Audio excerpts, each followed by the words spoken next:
بات کریں گے سابق سفیر ڈاکٹر جمیل احمد ہمارے ساتھ ہیں۔ جمیل صاحب پہلے تو بتائیے گا، اب تو یہ ڈیبیٹ اوپن ہو گئی ہے کہ بہانہ یہ بنایا گیا تھا جیسے ویپن آف ماس ڈسٹرکشن کا بہانہ بنا کر عراق پہ حملہ کیا گیا تھا، اسی طریقے سے وہی پیٹرن وہی پلے بک کے ساتھ ایران پر اٹیک کیا گیا کہ بس ایران جو ہے وہ 9 نیوکلیئر بامز جو ہے بنانے والا ہے اور اس کو روکنے ہوں گے، کچھ دن دوری پر ہے۔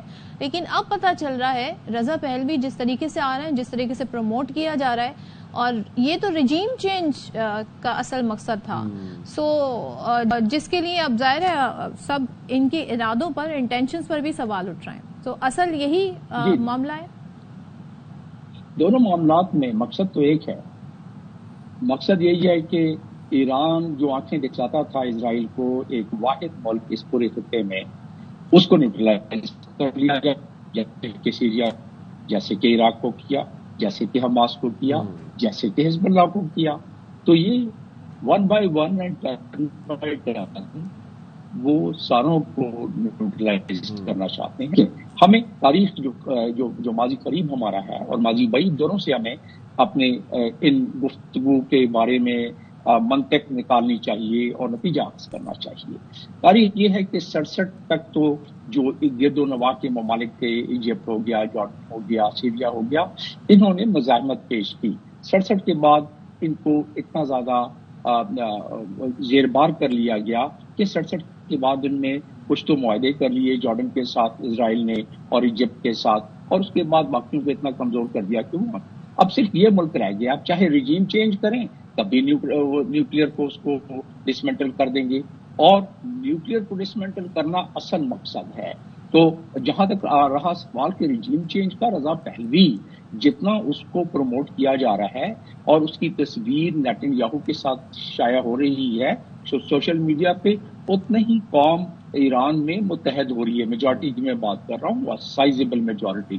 باقی تو ظاہر ہے ایجنٹس موساد کے بھی انفلٹریٹ ہو گئے ایران میں، اور کچھ ایک اسمال پرسنٹیج جو وہاں ہے وہ یقیناً اس بات کی توقع کر رہی ہوگی کہ رجیم چینج ہو جائے۔ دیکھیں بڑی قسم کرسی ہے وہاں، اکنامک صورتحال خراب ہے، لوگ تنگی میں آ رہے ہیں، اور اب تو جب کہہ دیا گیا ہے 1 کروڑ آبادی کو کہ یہ تہران کو خالی کرو، تو ظاہر ہے لوگوں کو تنگی آ رہی ہے۔ لیکن ایران ایک قوم ہے جو کہ 5000 سال سے زیادہ قدیم قوم ہے، ان کا ایک اصول ہے، ایک تہذیب ہے، ایک ہارمونیس قوم ہے، ان کا ایک تشخص ہے، اور انہوں نے پچھلے 199 سال میں تاریخ کے مطابق 1826 سے لے کے اب تک 8 بڑی جنگیں لڑی ہیں انہوں نے۔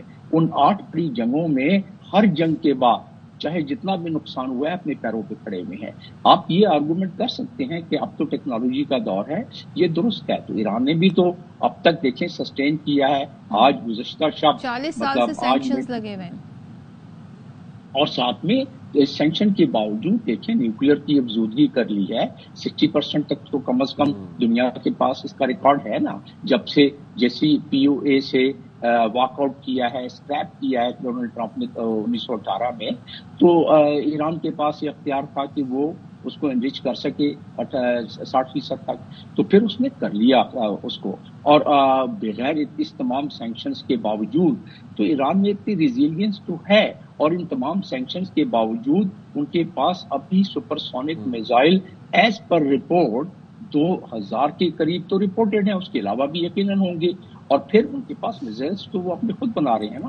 چاہے 200 ٹھکانوں پر میزائلز کے پچھلے 5 دنوں میں اسرائیل نے حملہ کر کے اکارڈنگ ٹو دی رپورٹس وہ 200 سائٹس کو انہوں نے ڈسٹرائے کیا ہے۔ پھر بھی دیکھ لیں چند گھنٹے پہلے 20 میزائل تو داغ دیے ایران نے۔ تو لگتا یوں ہے، میری کیلکولیشن جو میں نے کی ابھی، 200 کو اگر آپ ڈیوائڈ کریں 20 سے، روزانہ اگر وہ آرام سے 20 بھی چلائے تو 100 دن بڑے آرام سے کہہ جائیں گے۔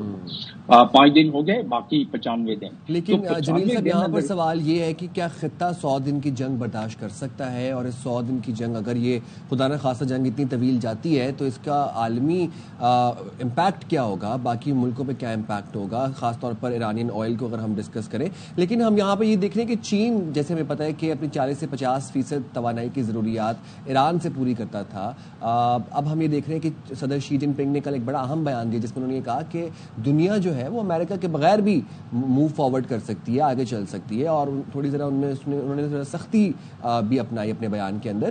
تو آپ کیا دیکھ رہے ہیں, چین آپ کو کوئی پوزیشن لیتا نظر آ رہا ہے جو کہ وہ لے رہا ہے, بٹ یہ جہاں پر چین کی جو پوزیشن ہے وہ کتنی امپیکٹفل ہوگی؟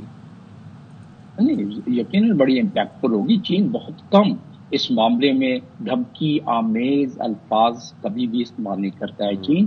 آپ دیکھیں کہ یہ جو الفاظ استعمال ہوئے ہیں شی جن پنگ صاحب کی طرف سے, وہ اس میں نظر آ رہا ہے کہ چین کی پالیسی. اس کو آپ کنیکٹ کر لیں, کنیکٹ اس طرح کر لیں کہ چین کا $400 بلین کا معاہدہ ہے چائنا کے ساتھ. چین کا انٹیلیجنس ایگریمنٹ ہے, چین کے اور بہت سارے ایگریمنٹ ہیں, لیکن جو انٹیلیجنس ایگریمنٹ ہے اس کے تحت چین باؤنڈ ہے کہ ایران کو تمام انٹیلیجنس پہنچائے جو ایران کی ضرورت ہے. تو یہ جو میزائل لینڈ ہو رہے ہیں, ورنہ تو ذرا مشکل ہو جانا تھا, اتنی زیادہ ایئر ڈیفنس, آئرن ڈوم, تھاڈ ساروں کی وجہ سے انٹیلیجنس شیئرنگ بھی. لیکن تھوڑا سا ڈیکوڈ کیجئے گا, شی جن پنگ جب یہ کہتے ہیں کہ دنیا امریکہ کے بغیر بھی آگے بڑھ سکتی ہے, یعنی مائنس امریکہ, کیسے, کس طرح, یہ بیان کیا ہے, ذرا تھوڑا ہمیں اسے ڈیکوڈ کیجئے, کہنا کیا چاہ رہے ہیں؟ اس کے پیچھے اگر آپ ڈیکوڈ کریں اس کو, تو امریکہ کی جو اس وقت صورتحال ہے, ایل اے میں آگ جلی ہوئی ہے. ایل اے میں 50% ہسپانی جو لوگ ہیں وہ اپنی جانوں کو ہتھیلی پہ لگا کر مرین کے سامنے کھڑے ہو گئے ہیں, فوج کے سامنے کھڑے ہو گئے ہیں, گورنر لڑ پڑا ہے, اور پورے اس میں یو ایس میں ہزاروں لاکھوں کی تعداد میں لوگ روڈوں پر نکل آئے ہیں. تو یہ بھی تو ایک پریشر, ایک یہ بات ہوگی. دوسری بات یہ ہے کہ گلوبل جو دنیا ہے اس وقت گلوبل ویسٹ سے گلوبل ایسٹ کی طرف تقریباً 10 سال سے موو کرنا شروع ہو گئی ہے. ان واقعات کے بعد مزید یو ایس کے اوپر اپنا ڈیٹ جو ہے تقریباً $37 ٹریلین تک پہنچ گیا ہے. وہ تو اگر ڈالر نہ ہو تو آج یو ایس جو ہے وہ دیوالیاں نکل آئے. تو خیر یہ چند باتیں ہوں گی, اور پھر یہ موو ہو رہی ہے. ٹھیک ہے کہ اپنے تمام ایسٹ جو اس وقت امریکہ موو کر رہا ہے, بیری بیڑی بھی موو کرنا شروع کر دیے ہیں, کچھ پہنچ چکے ہیں, میزائلز بھی موو کرنا شروع کر دیے ہیں. تو شی جن پنگ کا اس میں جو اشارہ ہے وہ یہی ہے کہ ٹھیک ہے.